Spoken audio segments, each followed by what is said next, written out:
And welcome into a new episode of the Zero Technique Football Podcast. I am your host, Ryan Stern.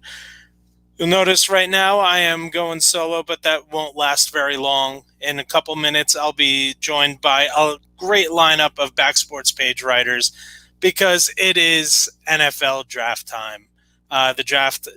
First round of the draft in Cleveland, Ohio, comes tomorrow, 8 o'clock Eastern. We will have great coverage for you, so make sure you are subscribed to Back Sports Page on Facebook, on YouTube as well. We will have great content, live streaming, live reactions to each of the picks in tomorrow's first round. In just a few minutes, like I said, we have a lineup of great writers from Sports Page. Before we get into that, we will talk a little bit about some of the trades that have happened since the last time we've been on the air. There were two big trades. First, this past Friday, we had the Ravens and Chiefs agree to a trade where the Baltimore Ravens send Orlando Brown to Kansas City. Orlando Brown's very upset. He wanted to be the left tackle, but Baltimore was going to have Ronnie Stanley come back. They send him over to Kansas City. They get pick number 31 towards the end of the first round. They give up a second round, and then there's a couple other later round picks that were swapped. To me, this was a great move for Kansas City. Absolutely loved what they were able to do. We saw the troubles that them in the school, where they just did not have the depth at the offensive tackle position. They did lose both of their tackles this past offseason with Eric Fisher and Mitchell Schwartz both being released. So they definitely needed to upgrade that offensive line. They brought in Joe Thuney to play guard. Now they get their left tackle with Orlando Brown. He played at a Pro Bowl level last year. Absolutely love this move for Kansas City. This move does now give Baltimore leverage to move up into the draft should one of the wide receivers that they are coveting start to slip. Right now, it's pretty clear that the wide receiver is the number one need for the Baltimore Ravens. And then earlier today, we saw a little bit of a quarterback shakeup where the Carolina Panthers trade Teddy Bridgewater over to the Denver Broncos for a 6th-round draft pick. To me, this only makes the quarterback the teams that are going after quarterbacks in the first round even larger, because I don't think that this necessarily takes the Broncos out of the running for a quarterback in the first round. And to me, this opens up another spot where I think Carolina can definitely go after a quarterback. They don't have a whole lot invested into Sam Darnold. They're waiting until after the draft to pick up their 5th-year option. To see maybe that means they're going after a quarterback at number 8. So we'll see. Like I said, this just makes things a little bit more stressful for the teams that are behind them, like New England at 15, Washington at 18, 19, and Chicago at 20. It's going to put pressure on them to maybe move up higher than they had originally expected. All right, so we are all set to welcome in the great lineup of Back Sports Page writers. Joining us first, he's out there on the West Coast. He's covering the Los Angeles Chargers. It's Jesse Zaragoza. How's it going? Thank you for having me. Absolutely. So I think right now the pretty clear top need for the Chargers is at offensive tackle. To me, there are two clear top tackles in this draft with Sewell and Rashawn Slater. I'm going to tease my my final mock draft. I actually have Rashawn Slater falling down to you guys at number 13, but in reality, I felt really bad having him slip that far. I think he's too good of a player.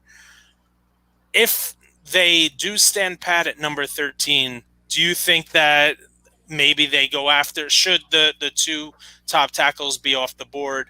Do you think that maybe someone like a Christian Darrisaw or Elijah Vera Tucker, or maybe they move up, or do they go into a different spot?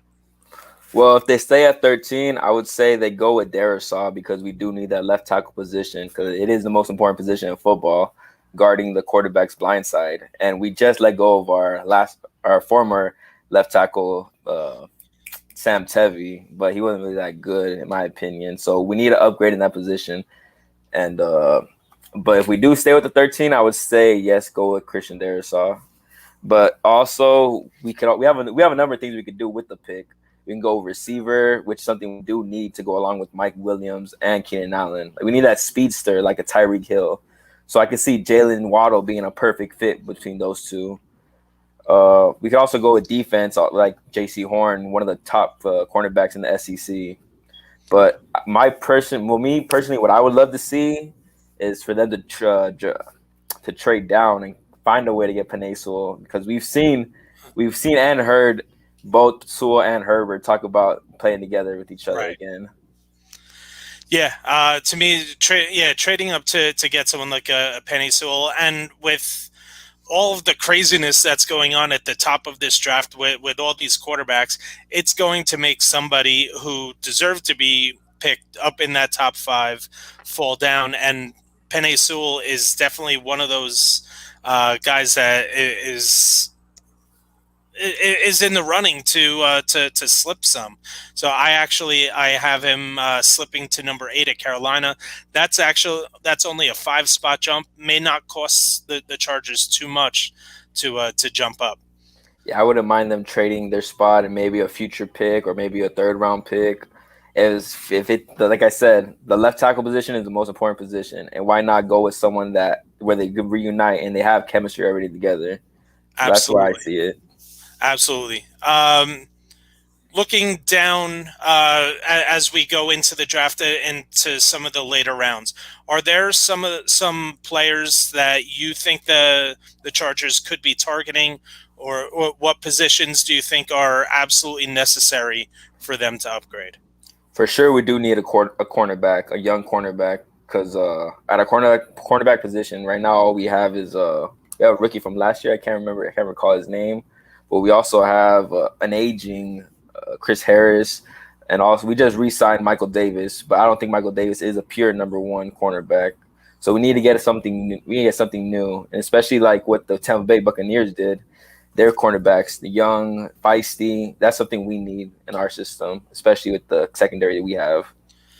Yeah, no, I know the key to that secondary is always going to be Derwin James. And yes. Unfortunately, we haven't seen him on the field as much as we would like to, because when he is out on the field, he's an absolute difference maker. Yes, exactly. That's going to be a big key to next year, was hooking him up with Brandon Staley, because we saw what Brandon Staley did with Jalen Ramsey, and that whole Rams defense took them from, I'm not sure what they were in 2019, but they're the number 1 defense in 2020. So I could see that big jump between the Chargers with team last year and this year. All right. Why don't you give our viewers, just let them know about any pieces that you have up on the site and where they can find you on Twitter. Yeah, so my Twitter is going to be at @therealJesse_Z. I usually talk about all things Los Angeles sports, whether it be Chargers, Lakers, or Dodgers. You can find me on Back Sports page as one of the authors, and it's some good work. For the Chargers stuff, I usually just write about what I think, my opinion on what the season is going to be like, players who are going to break out for the next upcoming season, or, again, Penei Sewell coming to the Chargers. All right, Jesse, thanks for a couple minutes, and looking forward to having you with all the draft coverage. Thank you for having me. You too. Have a good one. All right, joining us next is my boy, Marthony Sanders. What's going on? Let me unmute you. Okay. Yeah. How's it going? Can There you we hear me go. now? Okay. Yeah. How's it going? All right. How's it going? Oh man, pretty good, man. Life is moving. I'm just actually out here shopping right now. All right. So the we sort of understand that the obviously a lot is going to be made on who the 49ers pick at number 3, but the real turn of the draft happens at number 4 with those Atlanta Falcons. Man. I keep hearing all these trade rumors about them, whether or not they're going to trade out of number 4, whether we're looking at a post June 1st trade of Julio Jones, and how that may affect where the Falcons go. What first of all, what do you think the chances are that the Falcons are not picking at number 4 when we come to about 8:45 tomorrow night? Uh, it's there's a chance. It's a very good chance that they might end up um trading out of that number 4 spot and letting somebody else who may want to grab someone that they're looking at on their board to go ahead and snatch them up at number 4. But it's also a possibility that they just sit there and they make the pick. Uh, this is probably the most nerve wracking and most confused I ever been for a draft for this team in a long time. Like I have, I mean, there's a thought, and there's a way that you want them to go, but I really have no idea where they could possibly go with this. I mean, because trading back is definitely something I would rather them to do, and go back and maybe get one of these defenders, get one of these corners probably, because that's where they'll be at later on in those positions. But I mean, if they're going to stay there at 4, um, the talk is that it's probably going to be Kyle Pitts. Kyle Pitts. So obviously the two ways that if they do stay at number 4, the two biggest trends are taking either an eventual replacement for Matt Ryan at quarterback or Kyle Pitts. If you're the GM of the Atlanta Falcons and you can't move out of number 4, which way are you going? Me personally, I would take whatever quarterback San Francisco doesn't take, because I'm still not even 100% if it's really between Mac Jones and Trey Lance. It could all be smoke and mirrors with that, and they end up still taking Justin Fields. So if Justin Fields is still there, I would go ahead and take him at 4, and just go ahead and just have the replacement there ready already. Uh, because a lot of other fans are like, well, take Kyle Pitts. Arthur Smith has he does so well with the 12 personnel with the 2 tight ends. And that's fine and dandy, but he also had a beast of a running back as Derrick Henry back there in the backfield. We don't have a Derrick Henry back there right now. So the play action is cool. It can work. But I'm not for sure how certain, because if everyone wants to go with Kyle Pitts and want to do the whole, well, we can take what we can right now and win now what we have. But if you look at our division alone, that's where the champs are right now. And then the rest of the NFC, in just in reality, how much are we really going to win? Like, I'm a fan, but I'm also a realist. Like, how much is Right. it? How much winning are we really going to do? So, what's the point of? I don't see the point of taking the Kyle Pitts right now. If the stat line for Matt Ryan is 34 for 55 and it's 4 touchdowns, but we still lose 49-28. So Yeah. All right. So everyone, make sure you're following Marthony on Twitter. He is at IM_M Sanders_. His mock draft and his which conference did you do? It was I the did on the ACC. and ACC best players at each position from the conference. Both of them will be up on the site later on tonight. So make sure you're checking it out. Thanks for a couple minutes, Marthony. Be well. Yes, sir. Thank you. All right. Joining us now is the man Tom Bennett, what's going on, buddy? What's going on, Ryan? How we doing tonight? Oh, it's draft. We're It's less draft than night, 24 bro. hours. We are less than 24 hours from your Jets making you disappointed by taking Zach Wilson over Justin Fields, right? Yeah, unfortunately so. I've been doing a lot more reading up on Wilson, though, so I can kind of talk myself into it now. A lot more so than when we were talking about him when we were doing the mocks. But yeah, definitely a little unfortunate, but like I said, I could talk myself into it now. So you actually watched a little tape and you saw that he can make the throws at all the levels and he's got better athleticism than you had thought. I mean, I kind of had known all of this kind of going into it, and I watched his pro days. I watched the throw that everyone blew up on Twitter. But I kind of looked a little more deeply into it than I had before. I felt like a lot of the stuff that I had like kind of heard about and was coming a lot from Justin and other negative chat boards in the Jets comment sections on their posts. You can't let Justin do it to you because Justin can talk anybody into submission. True. That's very true. Yeah. So, but I did a little more research. What I really did that kind of turned the tide for me was I was a huge Josh Allen fan coming out. I actually wanted the Jets to stay at 6 and take him instead of trading up for Darnold. We all know how that turned out, obviously. But I kind of looked at Zach Wilson's tapes and his pro day and kind of compared it to Josh Allen's NFL Combine, because that's really where I fell in love with Josh Allen. I watched the entirety of the 2018 Combine. And like I said, I can kind of talk myself into it now. Obviously, he's not nearly as physically gifted as Josh Allen is, but definitely like I can see sort of a resemblance, which is nice. All right. So now we all know it's going to be Zach Wilson. Now, Probably. It's Zach Wilson. Yeah. Vegas doesn't put minus 5,000 odds on something that isn't going to happen. It's true. I mean, I can't argue with the math, bro. I mean, all right. So now we look at pick 23, and that's going to that's a pick that the Jets can go in any multitude of directions.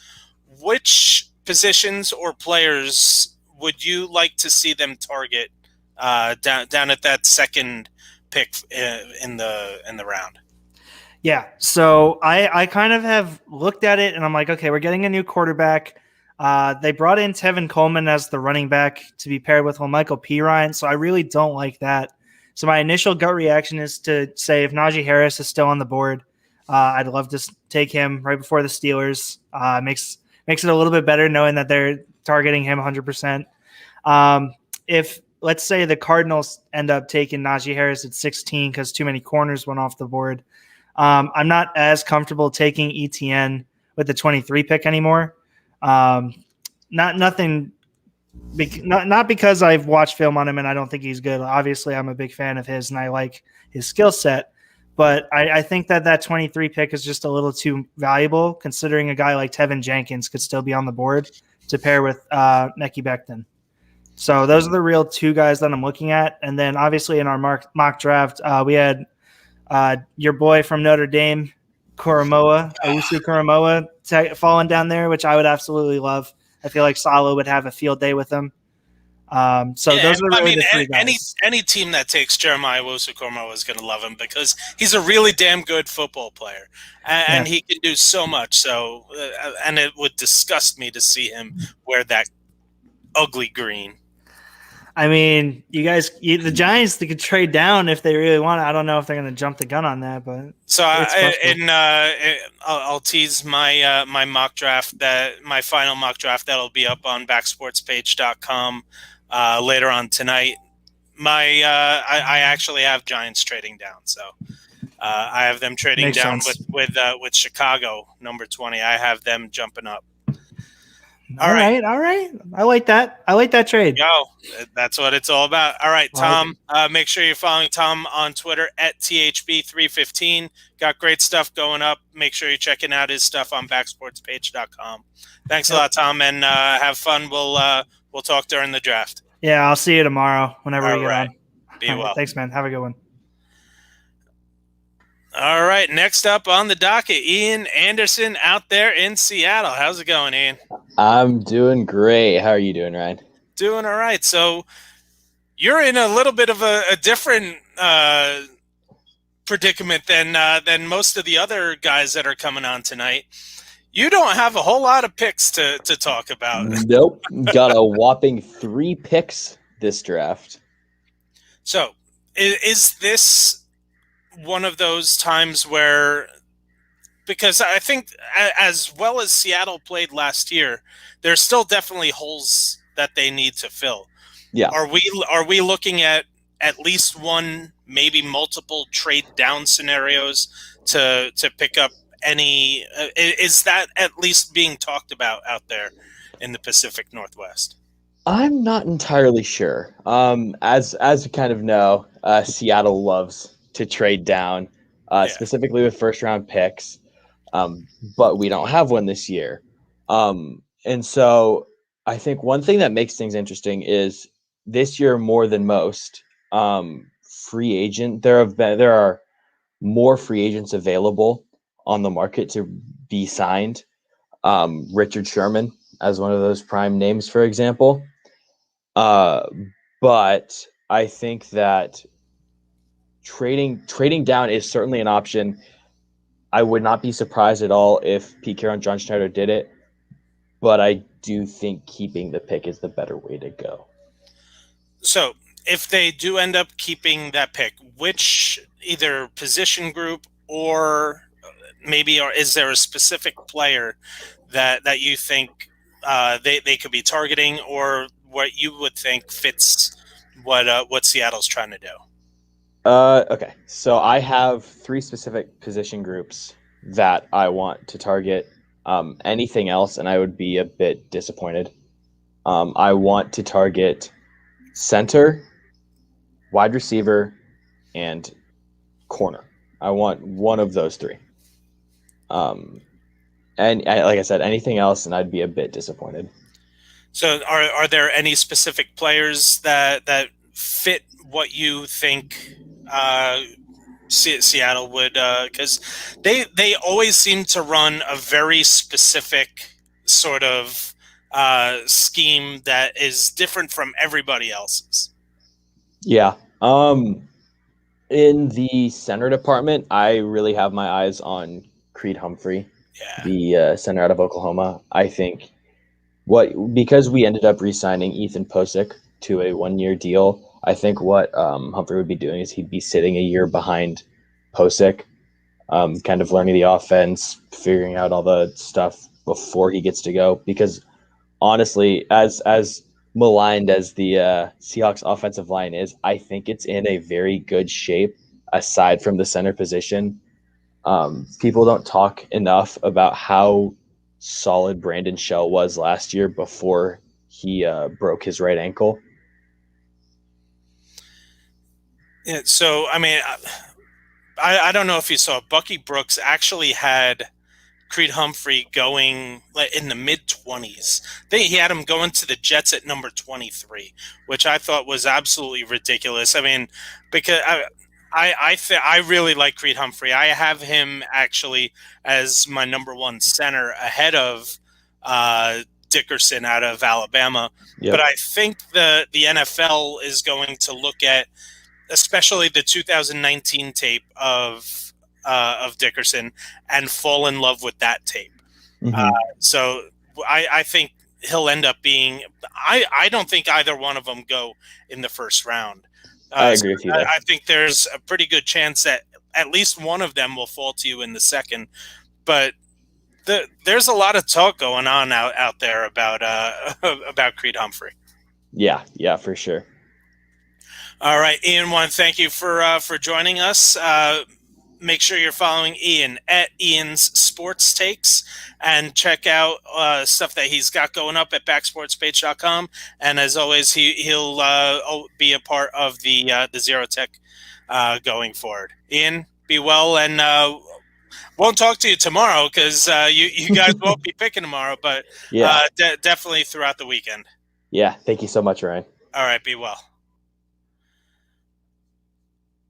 All right, next up on the docket is Shrey Thakkar covering the Washington football team.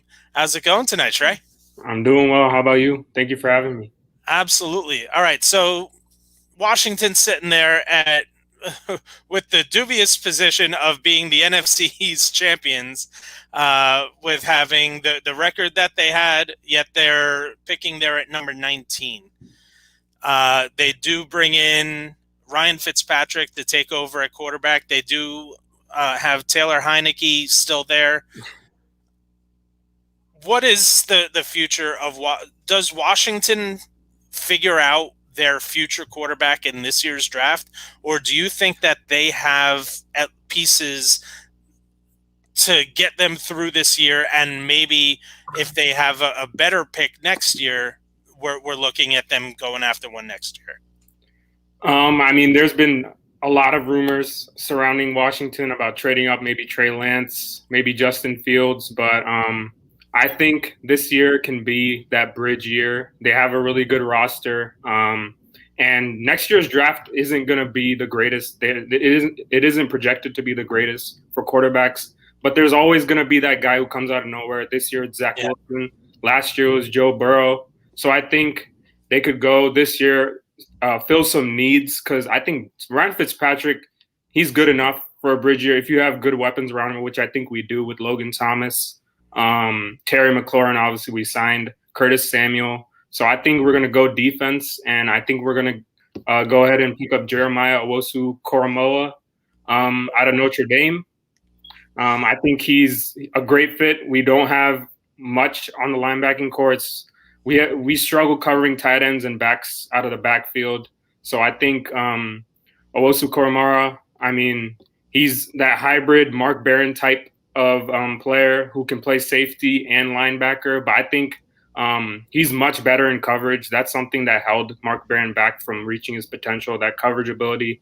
He can play in that nickel position. He can play in nickel packages. They can put him in on third down. I think he'll be really valuable for a weak linebacking core. Yeah, so he's sort of that hybrid where he's smaller framed compared to most linebackers, but definitely larger framed compared to most safeties.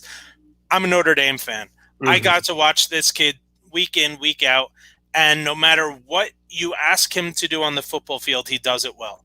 It's so versatile. He understands timing, where he's a really good blitzer, mm-hmm. and he covers wide receivers too. It's not just tight ends that he was covering in college. He covers slot corner, mm-hmm. Slot wide receivers. It would upset me dearly as a Giants fan to see Jeremiah Owusu-Koramoah down there in Washington. Yeah, and like the size concerns, they're there, but I think he'll bulk up obviously in NFL weight rooms, and behind such a great defensive front, you got Chase Young. You have a lot of playmakers on that defensive line. I think they do need that playmaker on the second and third level, because they didn't force a lot of interceptions with their secondary last year. I think he can be that guy who can be in the middle of the defense and force a lot of turnovers, make a lot of splash plays. It's the first round. Which either position groups or maybe a specific player do you think, or would you like to see Washington target as we go into day 2, possibly even early day 3? I think definitely. We picked up Eric Flowers yesterday, so I thought that was a really great move. He resurrected his career at the guard position for Washington 2 years ago. So I think the inside of the line is pretty much set, but I think addressing the left tackle spot is huge. We did not get the production we needed last year from our left tackle. So I think maybe day 2, second round, Trey Smith, who's been falling in a lot of mocks, I think he would be a great high upside pickup for us, for sure. All right. So why don't you let everyone know where they can find you on Twitter and some of the pieces that you have going up on backsportspage.com. Yeah, for sure. So I've been covering a lot of the Big Ten on Backsports Page. I've been putting out a lot of scouting reports, and I just recently posted the best prospect by position in the Big Ten. And you can find me on Twitter at Shrey21, SHREYY21. And I've been putting up a lot of content there. I'm excited for the future at Back Sports Page, and I'm excited for the draft tomorrow. It's about to be crazy. I think this is the most hyped draft in a while, so I'm really excited for tomorrow. Yeah, especially after the year that everyone had and what the draft that we had last year, where the completely virtual. I think the fact that, even when you're looking at it compared to what we saw last year or a couple months ago with the Super Bowl, this is going to be a really big party. We're starting to see a lot of the country being vaccinated. So 50,000 people, I believe. Right, things are starting to open, and they're expecting a decent-sized crowd out there. And I think it really is going to be great for the morale of football fans to see such an open party this weekend. It's definitely going to be a great event. And I'm excited for Cleveland. They don't get many events like this. It's going to be great for Cleveland and the whole city. It is. All right, Shrey, thank you so much. And we'll definitely be talking throughout the draft. Thank you. Thank you for having me. You got it. All right, joining us now is special guest. He is with the Daytona Beach News Journal. He covers all things football down there. He is also a pretty big Giants fan like myself. He is Chris Boyle. Chris, welcome to the show. Thanks for having me. How you doing, Ryan? We're doing well. All right, so the team that I wanted to have you on to talk about is a team that really had a lot of keys to what ends up happening throughout the draft, and that's the Miami Dolphins. We've already seen them move a couple times throughout the pre-draft process. They now sit at number 6, number 18. And a lot of what they can do, they may look to move up again. We'll see how that happens. But we're looking at number 6, and obviously the two names that we hear linked to, or I guess three names that we hear linked to Miami most often: Kyle Pitts, Jamar Chase, Penei Sewell. What are we looking at in terms of how Miami is ranking any of these three players? Well, I think they're hopeful that the first two guys you mentioned there make it down the board. I mean, it's interesting to me that they traded out of controlling their own destiny for a skill position player when they could have easily sat there at 3 and taken whoever they wanted. They appeared to be in prime position to do that. But then again, when you are offered multiple first-round picks to move down, and then you can still have the option to move back up, it's kind of a hard proposition to build that level of capital for future drafts and to continue building this thing from the ground up. I think there's another name that I would throw in the mix for this, and that's going to be Jaylen Waddle. I really think that, especially if Pitts and Chase are gone 4 and 5 in whatever order you want to put them in, I think Jaylen Waddle's speed really is a nice complement to Devontae Parker, to Mike Gesicki, able to getting open down in the slot, and Will Fuller, of course, is starting the year with a suspension and is only on a 1-year contract. So I'd be willing to throw his name into the mix too. It's a fundamental question that both the Bengals and the Dolphins face. If you ask me, it's the exact same question that they're both going to have to answer. What's better for our young quarterback, to give him a weapon or to give him protection? I'm always a believer that it's hard to find really skilled big people that can block and can pass protect at a high proficiency level. So if it's me, I might lean Sewell, but I think the Dolphins have made it pretty clear that they want to get extra playmakers on the field for Tua Tagovailoa and to really evaluate whether or not he's going to be the answer. Because if not, they have all of these first-round picks in 2022 and 2023 with which to work with. So now we're looking a little bit further down the line, and I guess one of the more head-scratching moves, and believe me, as Giants fans, we know about the shortcomings, should we say, of Eric Flowers. and Miami was able to deal him back to Washington, which now opens up another spot on that offensive line. If they end up going with a pass catcher there at number 6 or wherever they may end up, is number 18 a foregone conclusion that it's going to be somewhere on the offensive line? I wouldn't say a foregone conclusion because there's good depth in this tackle class. A lot of guys that can potentially kick inside or play on the right side, and they do have a pick very early in the second round with which to work. They've got 2 second-rounders again, thanks to the Houston trade with Laramie Tunsil. So I wouldn't necessarily rule out a potential play at an offensive lineman with that early second. It's going to be about the value on the board. If Elijah Vera Tucker's there, if Christian Darrisaw's there, if let's say if somebody slides that we don't expect, or if they really are high on one of the other players, Cosme or Radins or any number of the other tackles, sure, they could make a play there at 18. And I also wouldn't rule out linebacker. I think that's where you start to get into the to the area where that becomes a position of need and a position of value. Whether you look at Jeremiah Owusu-Koramoah of Notre Dame, or Jamin Davis of Kentucky, or if Micah Parsons happens to fall because of character concerns off the field or having opted out, there's a possibility that he could be there in the middle of the first round. And I think most of us probably assume he's about a top 10 player without much question in terms of pure ability. So, again, I think they're going to let the board play, and they do have some needs. I also think what would be an intriguing fit for them in the linebacker spot, maybe if they elect to go offensive line in round number 1 with that 18th pick, could be Zaven Collins out of Tulsa. He reminds me very much of a Patriot-style linebacker, the ability to stand up or to come off the edge and drop into coverage as well. He had a number of interceptions for Tulsa. I think he's a really solid player, and I think could easily go on night 1. If he's not, he's going to be one of the best players available on night 2.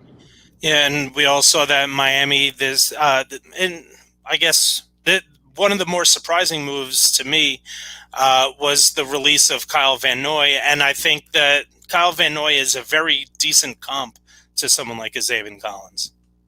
Yeah, I think that's pretty fair. And again, they've maximized the linebacker spot in that scheme. So being able to have a lot of different tools in the bag, I think he's the kind of player that fits that mentality and fits that defense to a T. So if he's there, the end of night 1 or beginning of night 2, I think the Dolphins would be in good shape to look at him as well if they don't address linebacker in round 1. All right, looking down maybe past that second round, so late day 2 into day 3, which position groups do you think Miami needs to solidify in terms of depth? Because I think they actually have one of the more complete rosters. I mean, they had one of the better turnarounds an NFL team could have last year.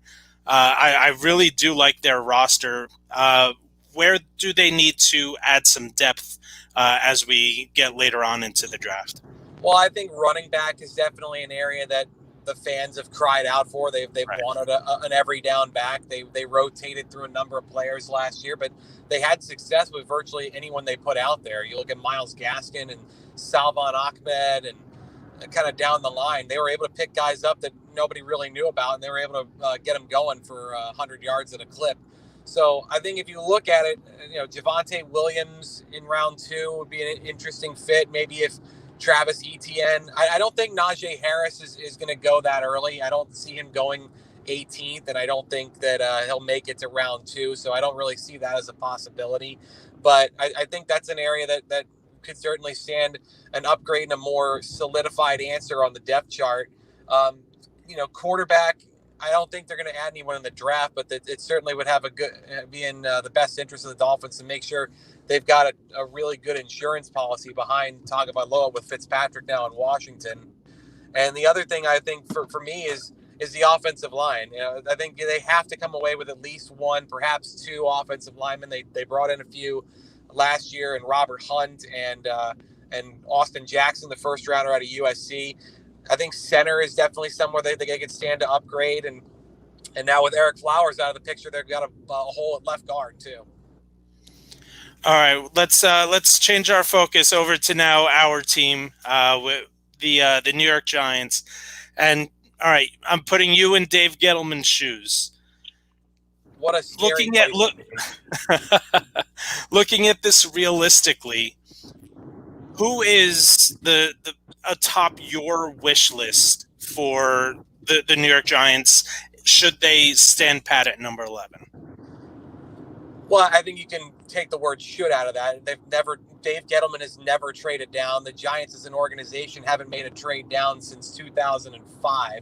So 2005. So I don't expect that they're going to go anywhere. They tend to let the board fall as it may and take the best guy on their board. So I don't think that philosophy is going to change overnight unless they're absolutely bowled over by someone in search of a quarterback. To me, I think the player that probably tops my list is, I would say, of course, like Kyle Pitts and Jamar Chase are at the top of my list, but they're not going to be there. Let's be honest. They're not going to make it to 11. I think had Adoree Jackson not signed for such a big amount of money, I think Patrick Surtain II and J.C. Horn would have been two really interesting opportunities there for the Giants to find a long-term running mate for James Bradberry at a position in need, at a high position of premium in this modern NFL. And to answer a question that's kind of consistently been there, they rotated through guys last year. You look at Yadam and Ryan Lewis, who they've since waived, and they just never had a solid number 2 starter. But Adoree Jackson, I think, kind of fills that void. For me, I think Devonta Smith.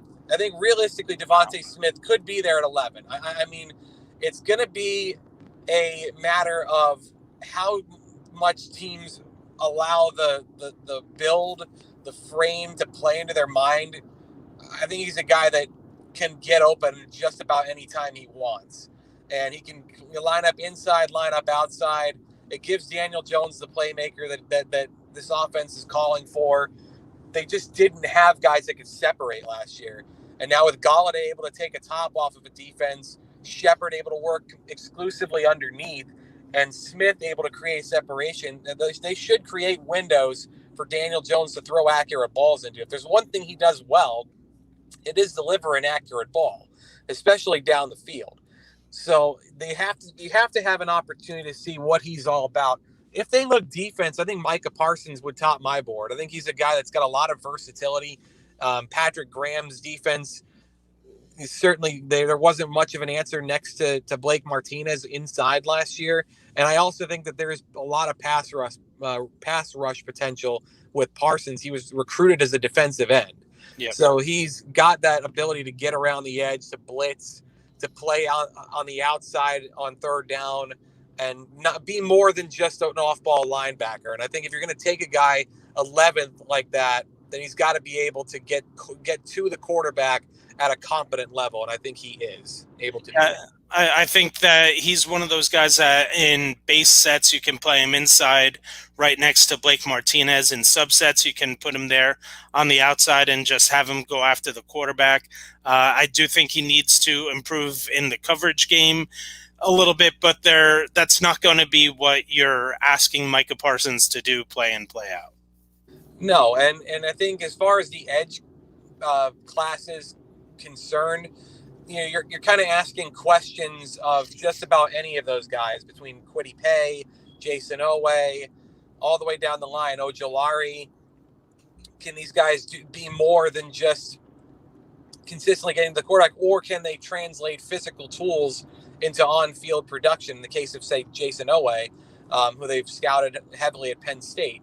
But with Parsons, there's not a question as to what he can do at the inside linebacker spot.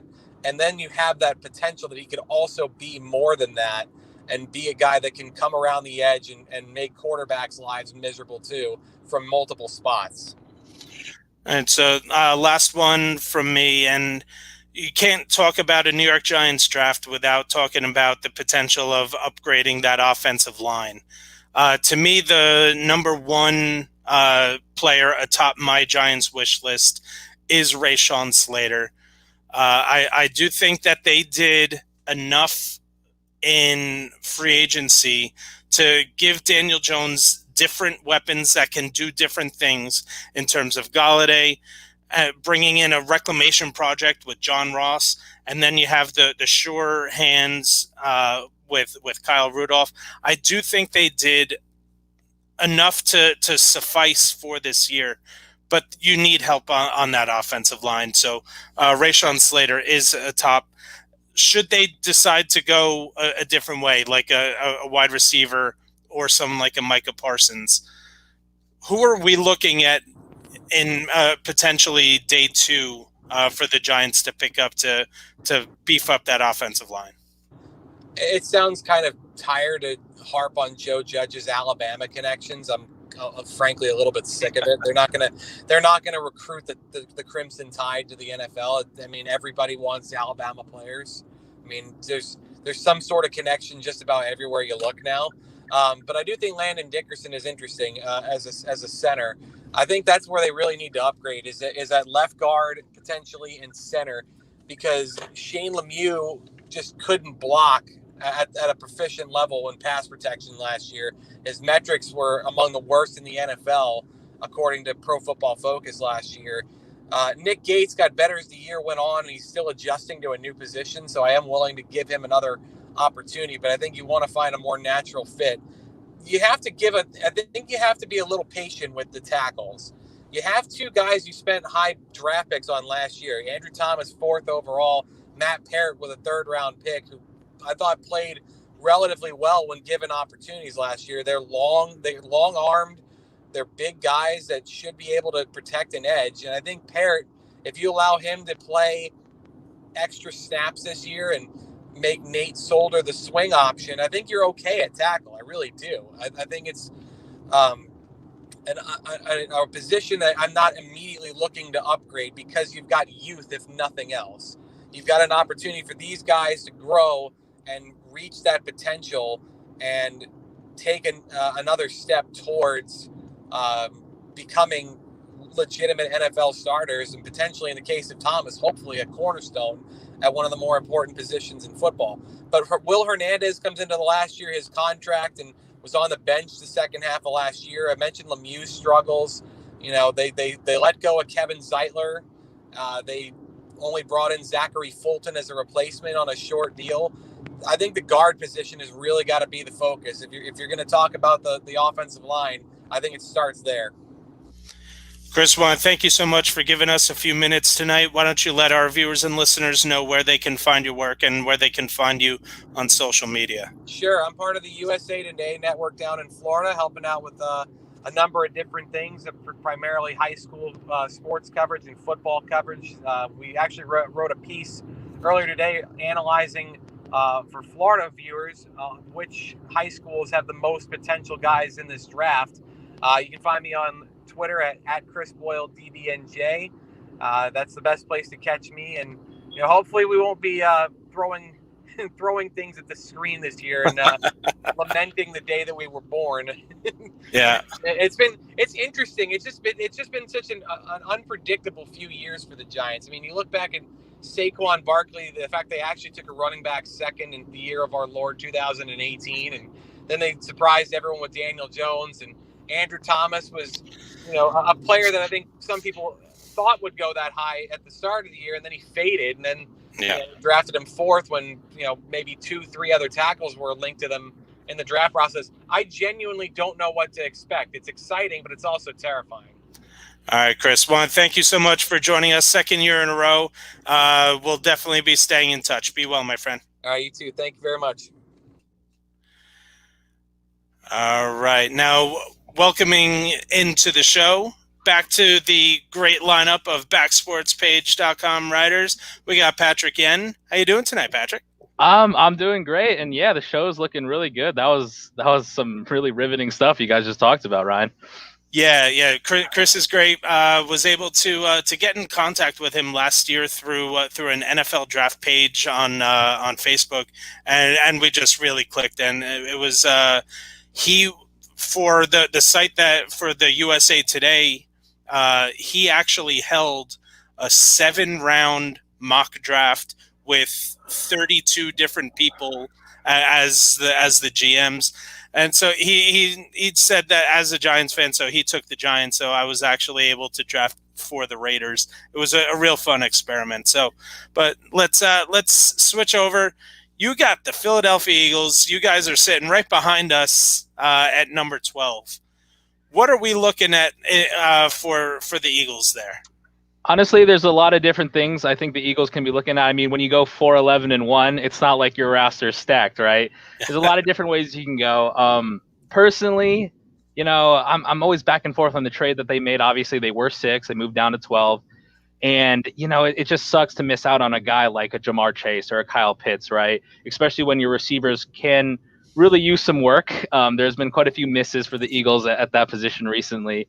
But honestly, I think they're going to go something like wide receiver or cornerback. I think cornerback might be a little bit more likely here.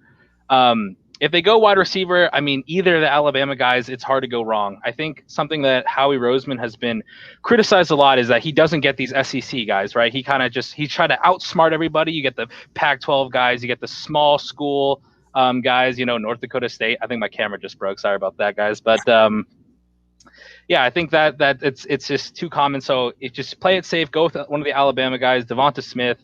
I mean, just 2-3 months ago when the college football playoffs ended, it was like, oh, should he or Jamar Chase be the first wide receiver off the board? Now, 3 months later, you're thinking you can get him at 12. If you get him at 12, it's kind of a steal, right? Yeah, Devonta Smith, and a lot has to do with the fact that the NFL was becoming a little bit more aware of his actual size, and we saw his at the medical rechecks out there in Indianapolis. He was actually smaller than we had expected. He comes in at a whopping 6 foot tall and 166 pounds. So I do have a feeling and I know you get the people who say, oh, look at Marvin Harrison. Yeah, Marvin Harrison is the exception. He's not the rule. But if there is anyone that can be another exception, it's going to be Devonta Smith. Absolutely, I agree. I mean, he put together, possibly the greatest wide receiver season of all time in the SEC. That being said, there is some risk there, and I mean, if you miss on Devonta Smith again, I think Howie Roseman might be murdered in the streets of Philadelphia. But Jaylen Waddle is another guy, right? I mean, he missed a lot of the season, this last college season, due to injury. But I mean, before the season and the first 2 games, he was Devonta Smith before Devonta Smith, right? He was just doing absolutely amazing. Either one of those guys you're happy with. And then if they go cornerback, sticking with the Alabama boys, I mean, Patrick Surtain, maybe he'll go earlier, but there's a chance he falls to 12. Not a bad pick there either. And then obviously the other big cornerback prospect that's projected to go in the first round is J.C. Horn. Personally, I'm a little bit more of a fan of Horn. I like these athletic guys that I know, they just need a little bit more experience, a little bit more coaching, but they're never going to get beat athletically. Surtain didn't test bad per se, but Surtain, there's something about him that just makes me feel like he's a guy that's rising up because there's no one else in the cornerback department. Yeah, and you look at, they're sort of benefiting from the major collapse of Caleb Farley, who's just who can't seem to stay healthy, and now we find out today that he tested positive for COVID and won't be there at the draft. So just another chink in the armor for Caleb Farley. Patrick, want to thank you for joining us tonight. Let viewers know where they can find you on social media. Yeah, absolutely. I'm at PN117 on Twitter, and obviously, my writing's on Backsports page. I'm mostly a 76ers guy there, but Ryan, thank you so much for having me on, and good luck with the rest of the show, man. Absolutely. Thank you so much. All right, now bringing on to the show, we got Alexis Rodriguez. He's down there covering the Cowboys. How's it going, bud? Going good. How about yourself? Doing all right. All right, so now you guys are sitting right ahead of us. You're at number 10. Yeah. And I know there's all these talks that Jerry Jones is infatuated with Kyle Pitts. I just think it's going to cost them too much when they have too many holes on defense to warrant going up and going after him. If the Cowboys do hang Pat at number 10, I mean, the name that we hear all the time is Patrick Surtain out of Alabama. Is that what you're hearing down there locally as well? It seems like, well, there's been some talk lately about the Cowboys kind of moving more towards man coverage instead of zone, instead of the cover 3. So that's a bit more talk, which is kind of getting people towards J.C. Horn. But I think still there's been chatter about, it seems very back and forth between who's the better cornerback. Some people are really going for Horn. Some people are going for Surtain. There's belief that the scouts are more towards a Surtain boat, whereas the coaching staff or maybe the ownership or the front office is more towards J.C. Horn. It really depends on what they want. It really depends on if they want the tenacity, the athleticism, and the physical, the physicalness of Horn, whereas Surtain is more of a composed, polished player. You know what you're going to get from him. They were worried about his athleticism, but I guess at his pro day, he kind of showed out a little bit. He showed what he's capable of. So there's not much worry there. Some people, it's more of a safe pick with Surtain, whereas more of a ceiling pick with Horn. It's been like a pendulum, man. It's been back and forth. I mean, I don't really know what to expect, honestly, tomorrow. So another glaring need for the Cowboys is at edge rusher, and I think both of us are in the same corner, that 10, and even with the Giants at 11, who are also in need of an edge rusher. It's just too early for any of these guys. The real value, I think, for the edge rushers begins in the late teens. Is a trade back something that's being talked about, or is edge rusher something that they're going to look to maybe address on day 2? It seems like there's been a lot of talk. There's been some talk about trading back, especially with depending on who's on the board at the moment. Especially if there's quarterbacks and the Bears or the Patriots can come calling somebody that could offer a good deal. There's been talk about that. I've heard some chatter. I've also heard chatter more along the lines that the Cowboys are more inclined to trade up into the late first round from their second round pick, because they really like people like Zaven Collins. I've heard Zaven Collins a lot. That's the name that's been floating around a lot for the past few weeks. They seem to really like Zaven Collins. They like his skill set. It would be interesting if they do trade up, if they go defense and defense. I don't know if they go with Kyle Pitts and then, or Penei Sewell, the 10 pick, and then go defense, I would expect them to go corner, probably Caleb Farley at the end of the first round, or if he falls to them in the second, because it seems that they have a really high grade on guys like Surtain, Horn, Pitts, obviously, and Zaven Collins. I think they've used Zaven Collins as a very high. He's probably on one of the top guys on their board. Wow. Thank you so much for joining us. Why don't you let everyone know where they can find you on social media and the stuff you got going up at backsportspage.com. Yeah. I'm Baby Bull 214 on Twitter and Alexis J Rod 3925 on Instagram. Just do MMA, and I'm always we're looking to write MMA, so always be on the lookout for that. All right. I apologize, Justin. I know Justin's waiting in the lobby, but if you're an MMA guy, we got to talk about what happened this weekend for 2 minutes. Yeah, no problem. Oh, my goodness. I mean, this was sort of I just had mental flashbacks to Anderson Silva from a couple of years ago. But what got to me was Hall's reaction to it, where he looked almost sick to his stomach about watching what was unfolding in front of him. Mm-hmm. Yeah, I mean, it was for a lot of fans at that moment. You're, even if you've seen it before a few times, you're still automatically disgusted. You feel so much sorrow for the guy that happened, especially Chris Weidman, who's known to be an upstanding guy, and who that happened to his opponent. I want to say 8 years ago against Anderson. So. Yeah, man, it was an incredibly bitter moment to just swallow and to watch, and Uriah Hall's reaction was visceral. It was raw. You can tell he was feeling terrible. And the fact that he said that no matter what his ranking is, no matter if he goes on a winning streak or he has the belt, he wants to give Weidman that chance, which just speaks a lot about him as well. The one UFC event that I did attend live, Chris Weidman was actually the main event at Nassau Coliseum up here in Long Island against Kevin Gastelum. It was, being at an event was just. I love hockey. Hockey is my favorite sport to watch live. Going to a UFC event was unlike anything I ever been to. Yeah, it's incredible. It's a different atmosphere, especially when you have like a hometown guy like like Weidman and Nassau Coliseum. It's a huge and crazy atmosphere. Yeah, I feel you.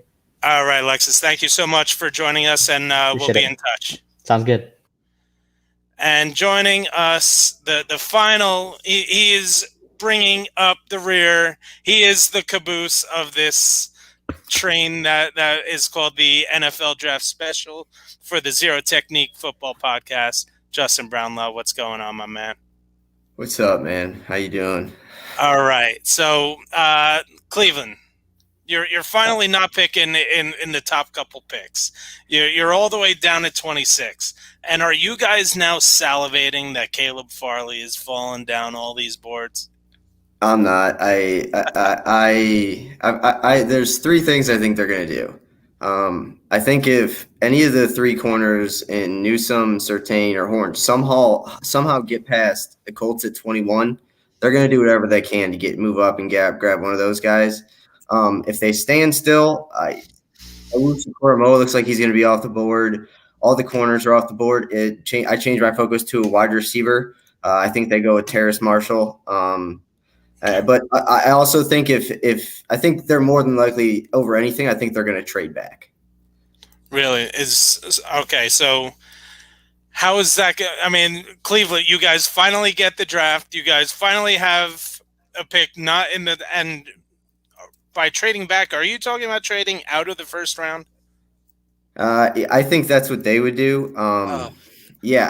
That would kill the fan base out there.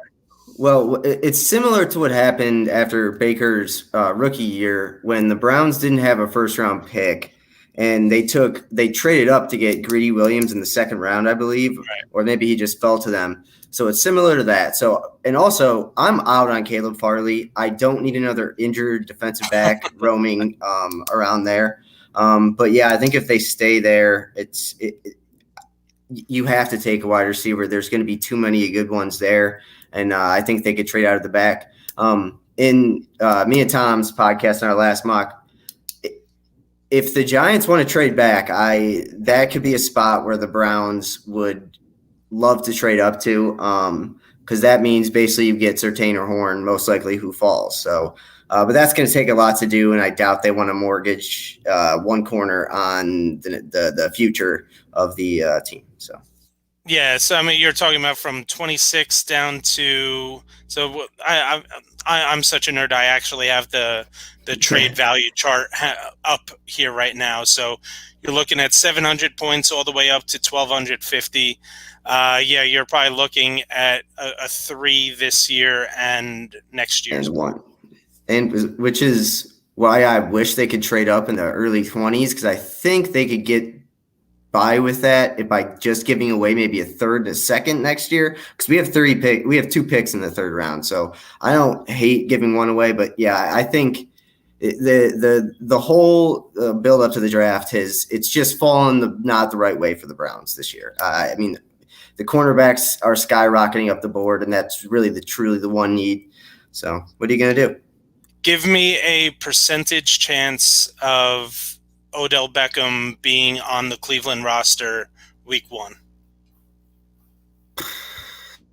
I would say 95.